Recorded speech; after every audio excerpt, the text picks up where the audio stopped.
Everybody, welcome to the Orange and Brown Talk podcast. Dan Lobby here with Mary Kay Cabot, recording this on Thursday. It's about 4:30. And so today I went to our texters, Mary Kay, and I said, we always do the Hey MK, and we'll do another one of those next week, but get some different questions from them, sort of in some different formats. So I basically threw out, give me some Browns questions, whether it's, a fill in the blank, a true or false, agree or disagree, however you want to word it, get creative, send us some stuff. So we got, as usual, as we always do with our texters, we got some good stuff. And we're going to start. I feel like we haven't talked a ton about the defensive coordinator position yet and kind of where that's going. So let's start with this from Dave Barnes, Richmond, Virginia. True or false, Jason Tarver will be the Browns' new defensive coordinator? Oh, that's a really good question. That is a really, really good question because they could have a lot of continuity if Jason Tarver is named the Browns defensive coordinator. He's been running the show, coaching the linebackers here for the past, has he been here since 2020? I think he has been, yeah. Yes, I think he has been too. So he's been here. He survived 2 different defensive coordinators, and he's done a really nice job. We saw what he did with Carson Schlesinger in 2025, NFL Defensive Rookie of the Year. But this is also an opportunity for Todd Monken to put his stamp on the defense, to have his guy in front of him on that staff. And somebody that he has worked with is Cory Undlin. And he requested an interview with Cory Undlin just over the past couple of days or so. And I'm sure that interview will happen. And Cory, there's a lot to like about Cory. He's been a coordinator. He's worked under Jim Schwartz. He's won a Super Bowl with Jim Schwartz. He has been here before. He was here for 4 seasons under Romeo Crennel. So there's a lot to like about Cory. And he presided over, or helped preside over, the number 1 defense this year in terms of total yards allowed. So lots and lots to like about Cory Undlin. And I think that, one of the best things about it for Todd would be that he would be hiring his own guy instead of inheriting Jim Schwartz's guy. Now, again, I think Jason Tarver would be amazing at the role. I really do. It's really just a matter of how do you want to set up your staff. So I have to answer true or false, don't I? Well, I don't know. When I saw that question, my first thought was, I don't know, maybe. But I'm sort of with you on this whole thing with I think Jason Tarver would be able to do the job well. I think Ephraim Banda would be able to do the job well. Mhm. I think Cory Undlin would be able to do the job well. And so I wouldn't have a problem if the Browns did either of those 3 things. But I think my lean would probably be towards Todd going external with this and bringing in someone from the outside. I think we've seen him doing that mostly on his offensive staff. Now, obviously, he's keeping Deuce Staley, but it wouldn't. I would lean that way. So if I had to say true or false, I would probably say false. Yeah. And the other thing about that is that you bring a new pair of eyes to it. You get to bring in somebody who's really, really good at their job and is going to bring some of the things that he's learned as pass game coordinator under DeMeco Ryans for the past 3 years. And then he was with DeMeco Ryans in San Francisco for 2 years previous to that. So he brings just a little bit of a different spin. So you would presumably have everybody else on the staff that you have on there now, unless someone comes calling for one of those guys as a coordinator, you would have those guys around, and yet you would have a new pair of eyes and maybe just some different input and different vibe on your staff. So I think at this point, if I had to make a hire, I'd be going Cory Undlin. Yeah, and I think it's interesting that they are interviewing so many pass game coordinators, because you sort of know what this front, if they keep all these assistants around, then it almost feels like the front takes care of itself. The linebackers take care of themselves. To our point, like Jason Tarver has done a really good job with that linebacker room and getting the best out of guys like Schlesinger and, JOK when he was healthy, and even like a Devin Bush, right? I would even argue, even though he didn't have a great year, he's even managed to find ways to maximize guys like Mahmoud Diabate in roles. That's a guy that an undrafted free agent, you don't expect to get anything out of those guys really, but he's found ways to make him a good player, like a useful player on this defense. Like I said, even though he struggled a little bit this year. Um, so like he's a good coach, and like all these assistants are good coaches, and that's a good problem to have, is to have too many qualified people fighting for this role. It really is. It really is. And I think it's exciting for Todd to know that he's got really good guys to choose from, because that had to be pretty jarring to lose Jim Schwartz in the way that he did, especially because, as I reported, they had a face to face meeting and he really tried to talk him into staying. We know how much the guys love him. And this is a time of transition on the defense. So for him to be able to kind of make his mark and put his stamp on it, I think that will be really good for him. And now really all he has to do is choose one of these guys. And fortunately for him and for whoever he chooses, there is some amazing talent on this defense. When you've got Miles and Denzel and Carson Schlesinger and Mason Graham and Grant and all these guys, Tyson Campbell, it's a lot easier to be a good coordinator or a good assistant coach when you have talent like that. So I think the defense is going to be okay. Well, and that leads right into this next question. So, like I said, I threw out, however people wanted to word it, and one of the things I threw out was make a statement and say agree or disagree. And this goes to this defense. Tom from Middlebury, Connecticut, says agree or disagree. The Browns defense will take a step back next year, regardless of who the defensive coordinator is. So, do you agree or disagree with that statement, MK? I am going to disagree with that, because I think they will probably even add another guy or two. And I think Carson should be even a little bit better in his second year. Mason should be better in his second year. Uh, I don't see any drop off in Miles whatsoever. Now, one thing that they are going to have to figure out is that Malik Collins did make a huge impact on this defense, especially in the run game. So I think that they might have to sort of find a way to work around that a little bit. But if Mason picks it up a notch and you can find some other guys in there, maybe they re-sign Shelby Harris. I think they should be okay. I think they should be okay. Tyson Campbell will have a year under his belt in this system. That'll be good. I don't think Denzel Ward is dropping off at all. So I don't think they're going to have a setback. I actually think they have an opportunity to be even better. Yeah, and I guess, if we want to use step back in technical terms, maybe they'll drop like 2 spots or something, just because that's what happens sometimes year over year. But I still think this defense is going to be really good, for those reasons. Like it's not just that they still have the talent; it's that they can count on some of this talent, like a Mason Graham, getting better. I think it's obvious. We can see he was good this year, but we can see the areas where he can get even better and he'd be even more impactful. Yeah, I don't know what a better Carson Schlesinger looks like, but I would assume we're going to see a better Carson Schlesinger. And then to your point, having a Tyson Campbell for a full season, like from the jump, maybe bringing back Martin Emerson and getting him healthy and having him on the roster. That could help your secondary as well. Like it's really easy, I think, for them to shore up some of the areas where you can just point to and say, okay, they need to have a better option at slot corner. Maybe they need to add a safety or two, whether it's, starting caliber safety or just some depth at that position, whatever it is. Like you were saying, beef up that interior a little bit, but you don't have to use your number 6 pick to do that. You can use some free agent money. You can use a late round pick, whatever. Like the top end talent on the defense is in pretty good shape. So now they just need to make some small adjustments to it. Right. And if you look at Cory Undlin's history, he's usually affiliated with a lot of interceptions. One year, I think it was, I can't remember which year, I put it in my story that I posted today. I think it might have been I can't remember if it was the 49ers or the Texans, but they led the NFL with 20 interceptions that year. So he's always right up there. And that's one place where the Browns can get better. And last year, in 2025, the Texans had 2 double-digit sackers. And I think that's an area where the Browns can improve. They can find somebody else to have double-digit sacks besides Myles Garrett. I think that that is definitely one area to mine. So that's something to keep an eye on.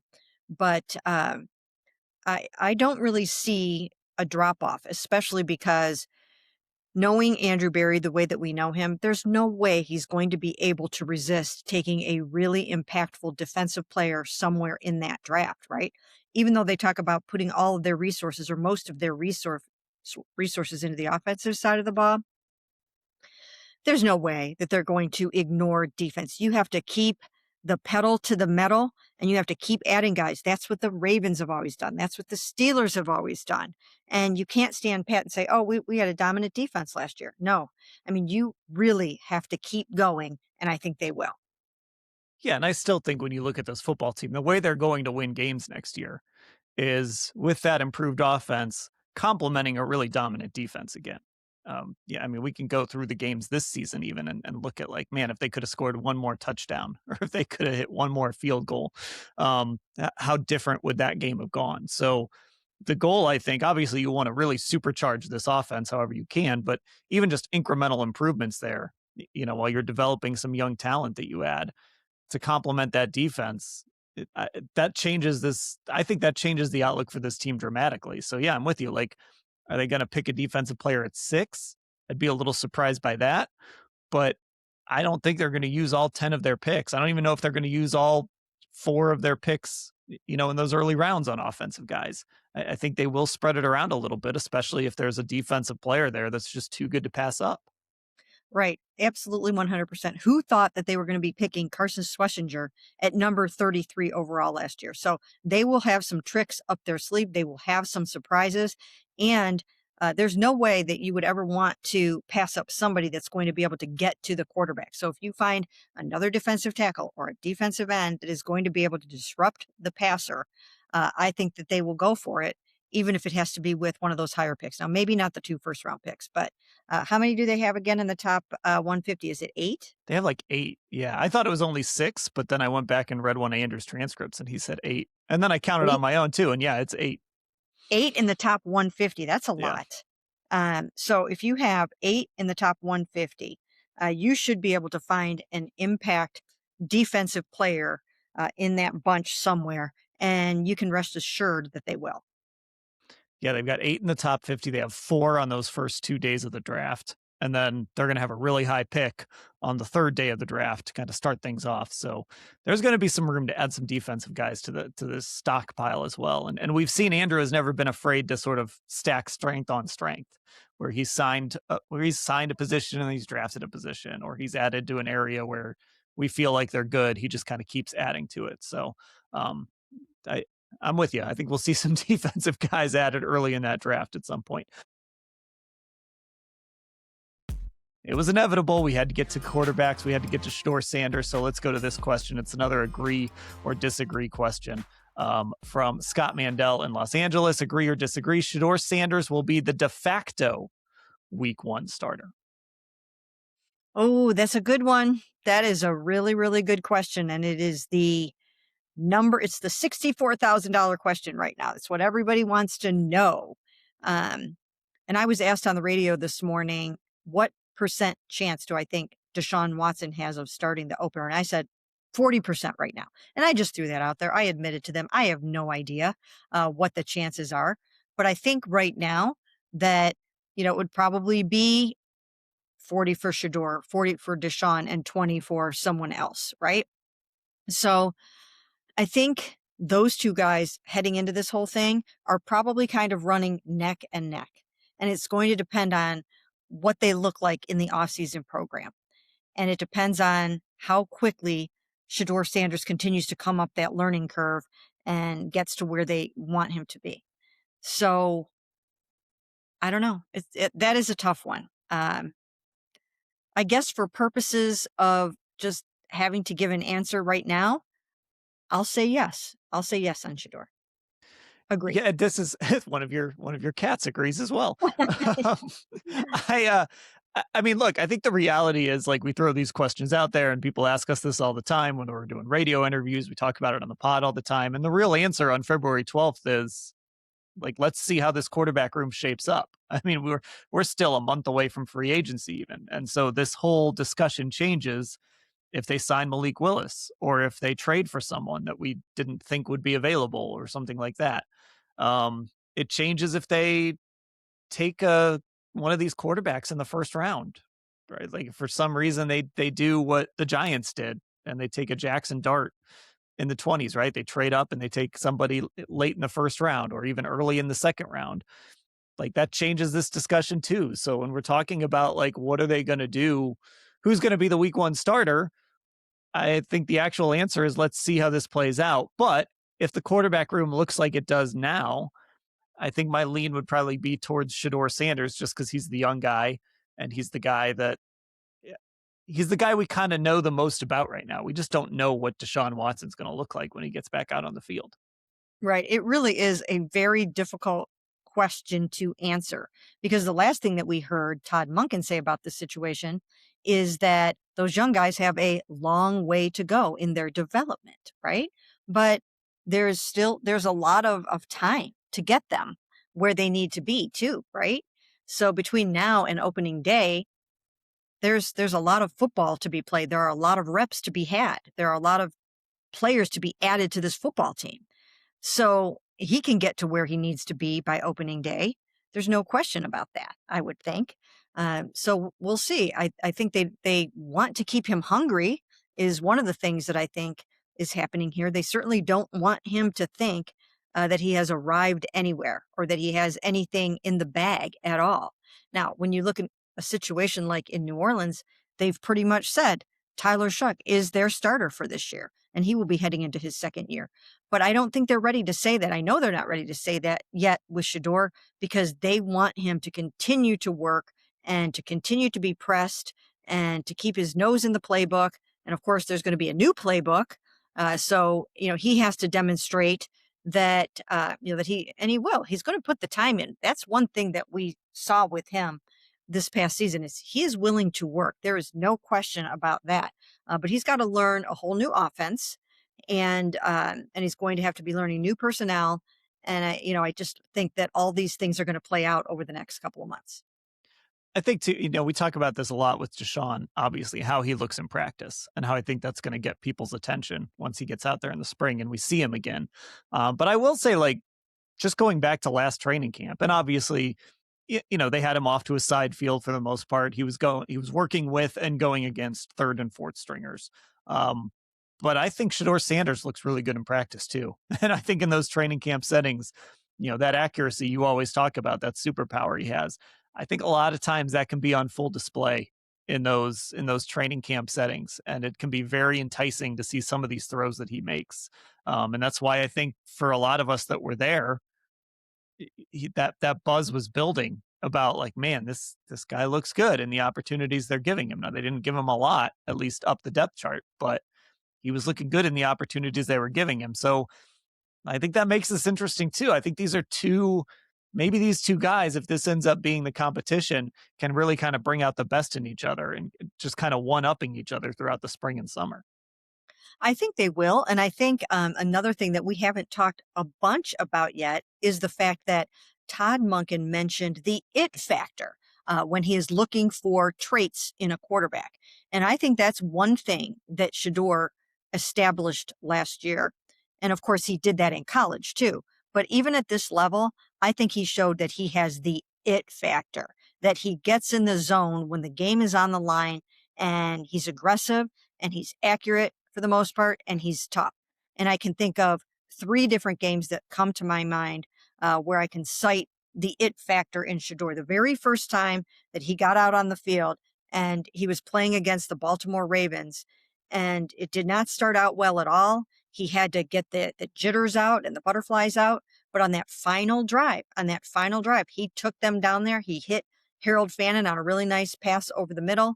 And then he put the ball in the hands of he put the ball in the hands. It was Gage, right? Yes, it was Gage Larvidan. Sorry about that.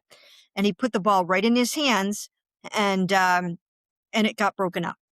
But had that been caught, they're winning that football game. So no matter what happened before, he did exactly what he needed to do to win the game in his very first time out, never having had a snap with the first team before. And I think that's pretty remarkable. And then once again, same thing happened against the Tennessee Titans. When push came to shove, on that final drive, he takes them right down there and he has an opportunity to tie that football game. And then they took him off the field, and that was not well received. That did not go over big anywhere. But they took him off the field for that 2-point play in the end. And then it kind of got screwed up. It just did not go well. And you had your hot-handed quarterback off the field on that play. And who knows what have happened? They lost that game 31-29.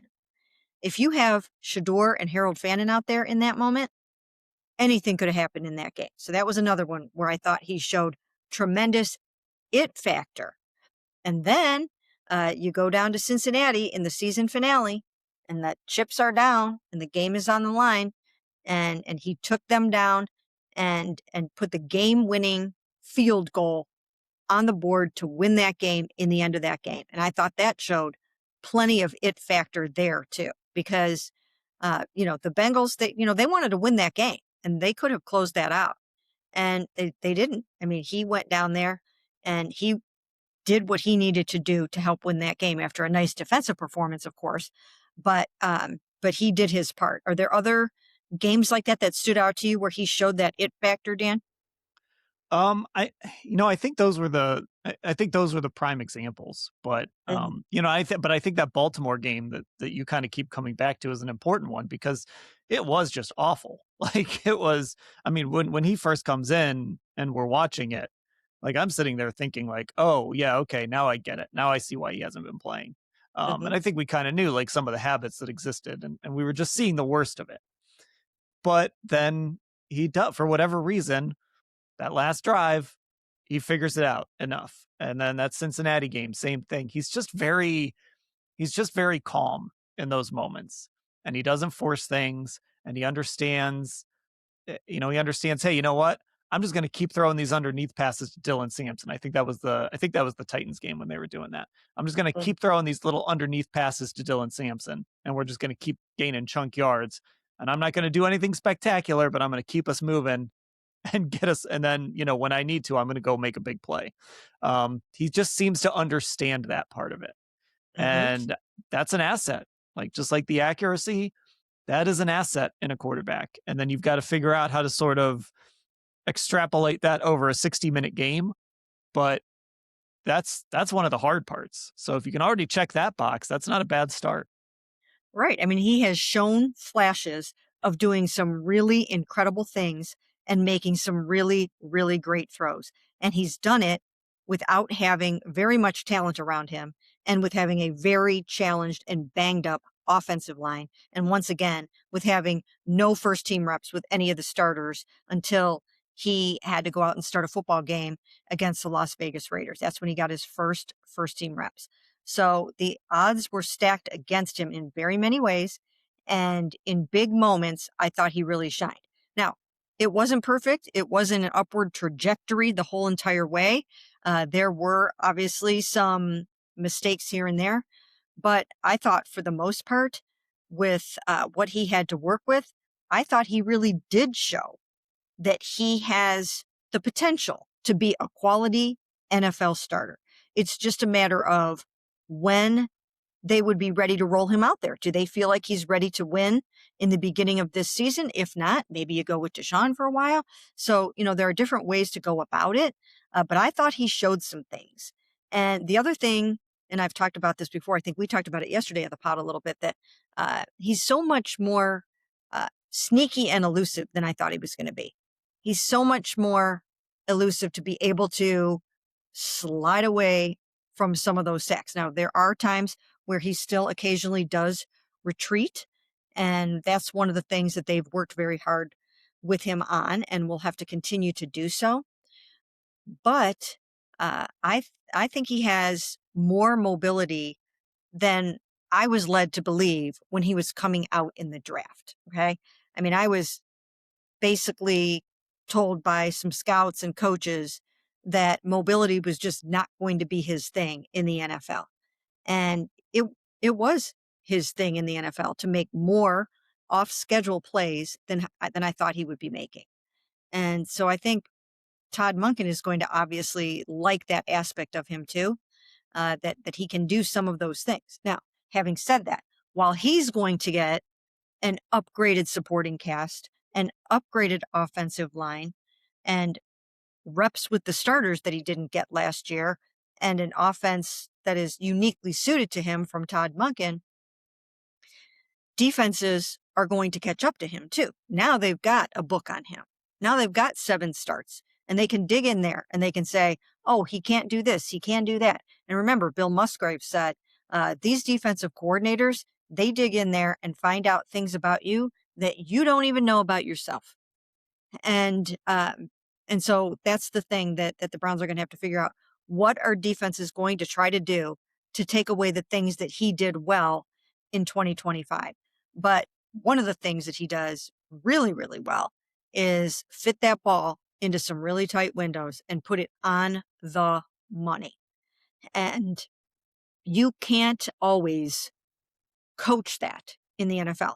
Now, guys have gotten significantly better at it, like Josh Allen, once they get to the pros. But Shedeur brings that with him into the pros. The uncanny accuracy, he already has that. And I've heard some people say that they think it is the number one trait to have in a quarterback. Now, I don't know if it's the number one trait, but I've heard people say that. If you ask Tom Brady, he would say the number one trait is processing. And I just saw an interview with him. Who was he talking to? I can't even remember.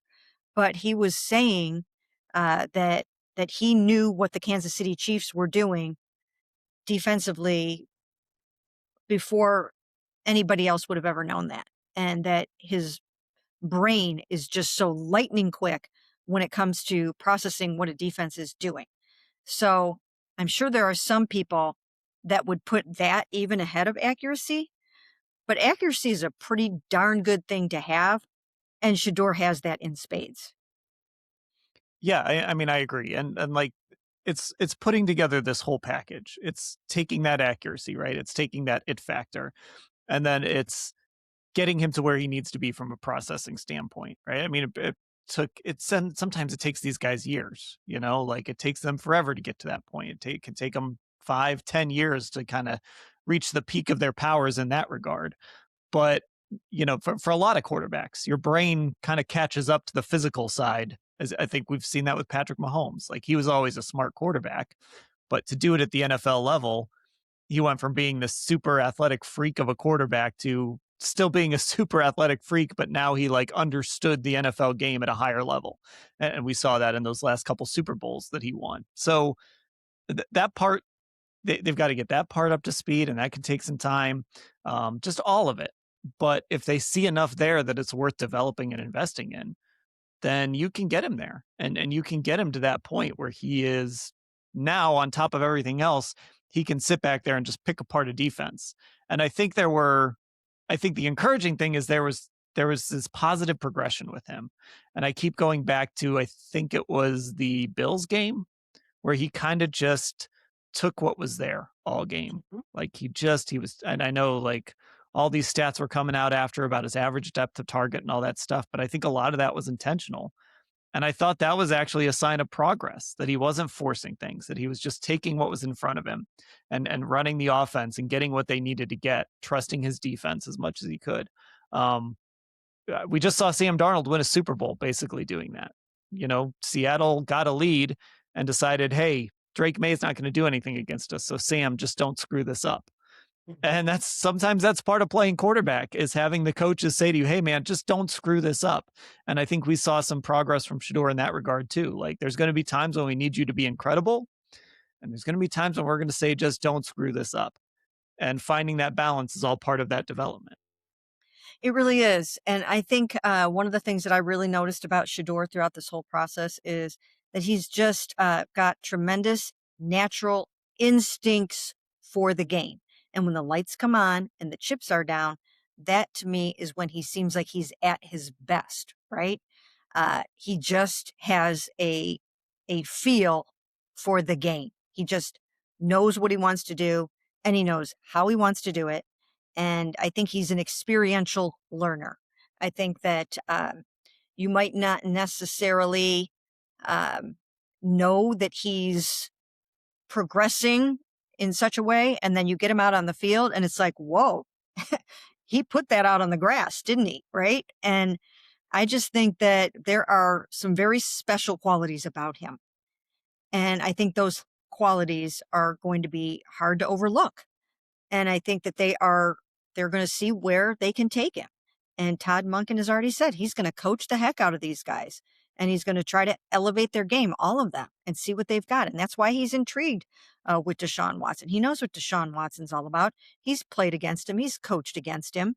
I mean, not from a defensive standpoint, but I mean, he's been in games where Deshaun Watson has been the quarterback, including that victory by Deshaun and the Browns over the Ravens in 2023, where he came in off the bench and went 14-14 in the second half. So he knows what he's all about, and he sees the physical tools, the physical skill set.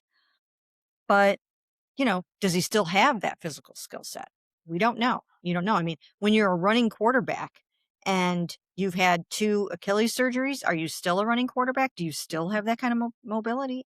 It's really hard to say. So there are a lot of intriguing things about this whole quarterback situation. And we really don't know how this is going to end up yet. Yeah. And then, look, we don't even know if there's a long-term answer in that room right now, but that's part of what this season is about, is trying to identify that guy, whether he's on the roster now or he's going to be at it at some point, trying to figure out who that guy is.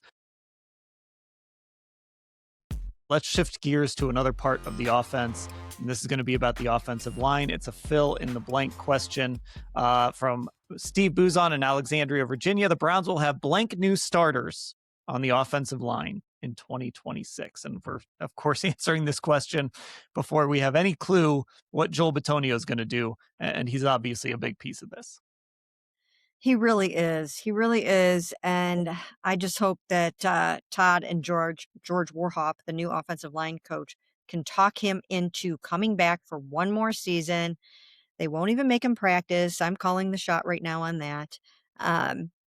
So, bring him back and let him, if nothing else, start some games, start the first half of the season and be a great mentor / coach teacher on the field and in the meeting rooms and all those kinds of things. So it would be great if they could have him around when there's so much transition going on elsewhere on the line. So right now I'm going to say 4, and that's probably wishful thinking on my part because I like Joel so much as a person and a player, and I like having him around in the locker room to speak for the team and to be the voice and the face of the franchise. He's great for us. We always vote him as the good guy of the year. Quite often, he also deserves to be player of the year, but we usually end up dividing that up. So for right now, I'm going to say 4. How about you, Dan? So, okay, let's just assume Joel's back just for the vibes.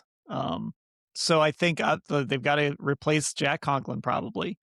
It seems like Wyatt Teller's out. So maybe I'm going off week 1 starters from last year. So Wyatt Teller is probably out. Maybe that's Tevin Jenkins. But that would be 2. We'll see. Now I'm also torn about DeJuan Jones. Do they go into the season with DeJuan Jones as their starting right tackle? I could see a scenario where they move him back to the right side and think, well, let's make this guy the starting right tackle. So right.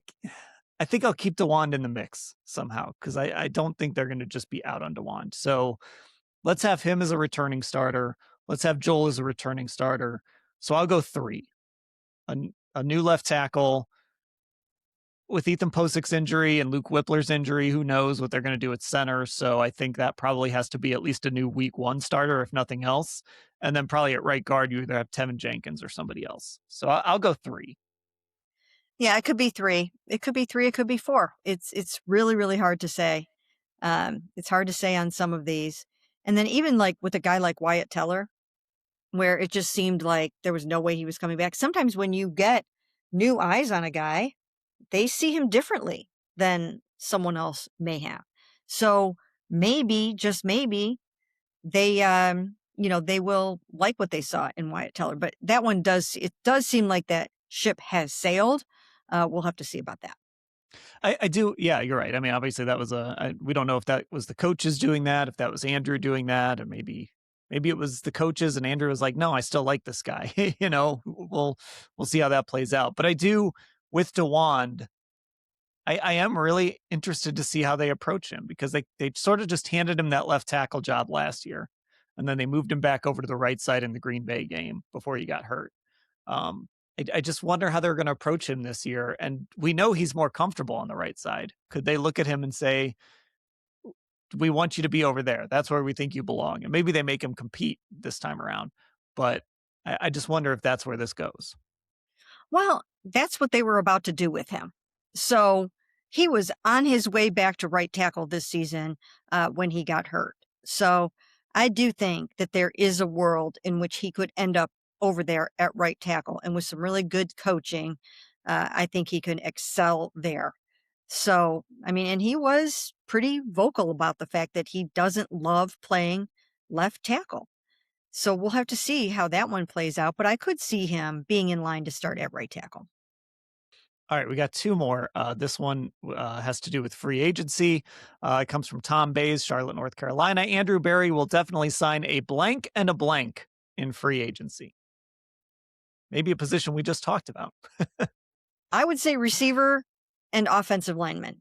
A Yeah. receiver and an offensive lineman. And if I have to get more specific about the offensive lineman, I'd probably say guard because it seems like it's sometimes easier to find a guard in free agency than it would be a tackle. But maybe even center. So I'll take the easy way out and I'll just say wide receiver and offensive lineman of any kind. Yeah, that's the direction I would go to.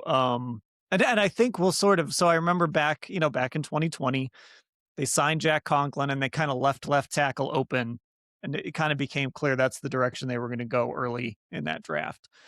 So I think we'll sort of get some answers pretty quickly what they think about that tackle. If he signs a tackle, then that kind of tells me that maybe they don't necessarily want to just write DeJuan Jones in and pencil at the other tackle, and they might go draft a guy then. But yeah, I think they'll probably sign one or two O linemen, and I think they have to sign a receiver. They have to address those needs. Does it have to be the top guy in that room? Does it have to be a surefire like they're going to go sign their wide receiver one? Maybe not, but they've got to address those positions in free agency before they even get to the draft. Right. Or the trade market, right? Yeah, the trade market too. The free agency and the trade market can almost be sort of interchangeable there a little bit because once that league year opens, you can start trying to trade for guys, sign for guys. And as we have mentioned, Andrew likes to make those trades because then you can get the guy in your building, then you can work on your own extension and those kinds of things. And then you can get your hands on the guy before he becomes a free agent. And then there becomes a bidding war. So watch for some trades to be made as the new league year approaches. And we know Andrew loves trading. That's like his big thing. Okay, this one is let's see if I can find it here. This comes from Ken in Durham, North Carolina. I'll get it up on the screen here in a second, and it has to do with this coaching change that the Browns just made. So it is a true or false question. And it is true or false, the Falcons under Kevin Stefanski will win a playoff game before the Cleveland Browns. We did see Kevin Stefanski win a playoff game. He wasn't on the sideline, but he did win that playoff game. So he does have one under his belt. That's a really good question. I like that one. That's a good question. I actually think if the Browns get good quarterback play this year, I think the division is probably going to be not wide open, but I think there's an opportunity based in part on the strength of the Browns defense, whom even Mike Tomlin acknowledged was the best defense in the NFL right now. I mean, in the AFC North right now. Based on that, and if you add some good quarterback play into that, the division could possibly be there for the taking. This is a division in flux right now. And, even in Cincinnati, there's just a lot going on there with even Joe Burrow and whatnot. So I'm going to go Cleveland Browns on that one. Interesting. Okay. And the thing about this division is like Pittsburgh won it at 10-7, but it's not like Pittsburgh was awesome. I mean, we sat and watched that team play the Browns in week 17. I mean, I think Baltimore is probably going to be the favorite to win the division again, even though they had a down year and they went through a coaching change and all that. I'm with you. I think this division is wide open. I think that's maybe the case for Kevin too, is that the NFC South, you had 2 8-9 teams. You had 3 8-9 teams, actually. Atlanta was one of them. That was the Right. top of the division. So I think he probably still has the easiest path to the playoffs just because of True. that division. True that. But as far as winning a playoff game, like, I don't know. Is he like getting to the playoffs is one thing. Winning a bad division is one thing. Winning a playoff game in a conference where you have Seattle and LA and San Francisco and Chicago and Green Bay and Philly and maybe Dallas is better. Maybe Minnesota is better. Detroit, like the NFC is stacked. And I think the AFC is a little more wide open. So I don't know. I don't think there's any, like, I could see Kevin making the playoffs next year. That doesn't mean they're going to win a playoff game. And now we're talking about 2027, and the race would certainly be much more even then. I think I'm still going to go Kevin with this one, just because I think his path there is a little bit easier. Well, that's true. That is very true. But do the Falcons really know what they have yet in Michael Penix? Well, yeah, there's that too. Like, is he going to be healthy? Is he going to be good? I don't know. And I don't know about their defense either. Like, they've sort of tried to patch together their defense. Obviously, we don't know what's going to happen with James Pierce, who's a big part of that defense. So, like, I don't know about that side of the ball either. They've got some good players, but that sort of has been where they've been trying to catch up a little bit. Right. Easier division, no question about it. But there are plenty of extenuating circumstances. And I maintain that if you can find somebody to play quarterback for this Cleveland Browns football team, they can win some football games. They just need to find that. Well, and like, okay, so what if, here, I'll be optimist Dan here for a second. What if they sneak in as like the 7 seed, right? Just on the backs of their defense, and they play somebody like Jacksonville or Houston in the first round. And that defense is as good as it was this year. Could they pull an upset? Yeah, maybe. I think that would be more realistic than Atlanta sneaking in as a 7 seed and beating like the Rams. But we're also a year away from all of that. Right. I mean, so many things can happen. So many things can happen. Because when you look at the two teams that you mentioned, Jacksonville and Houston, those guys would be really tough outs. Really, really, really tough outs. That Houston defense is so good. Jacksonville has done some really, really nice things, and Trevor Lawrence has found his oats. And so I think it would be tough. But yeah, that's a great question. We're going to have to come back to that one and see how that one turned out over the next couple of years. I think if it was which team would make the playoffs first, I would go Atlanta and Kevin. But when we start talking about winning a playoff game, I don't know. Are we talking 2 years from now, 3 years from now? It could be. You just never know. I mean, we saw what the Browns did when they went to Houston and got beat last time Kevin took them to the playoffs. So I don't know. That is a really good question. I'm going to lean Kevin on this one, though. I think because I think he's got a better chance to get in next year. Yeah. So file that one away, and we'll come back to this one at the end of this season and at the end of 2027, and we'll see how it went. All right. Well, hopefully we'll still be going strong when the Browns win that playoff game. Football Insiders, they came through for us again at the last minute. Really appreciate it. That's cleveland.com/Browns, the blue banner at the top of the page to get info on that and get involved. You can also find us all of our socials. Twitter's Orange Brown Talk. Instagram is Orange and Brown Talk. And of course, find us on YouTube, Cleveland Browns on cleveland.com. You can watch all of our episodes there. Again, that's Cleveland Browns on cleveland.com on YouTube. Mary Kay, I'll talk to you later. Sounds great.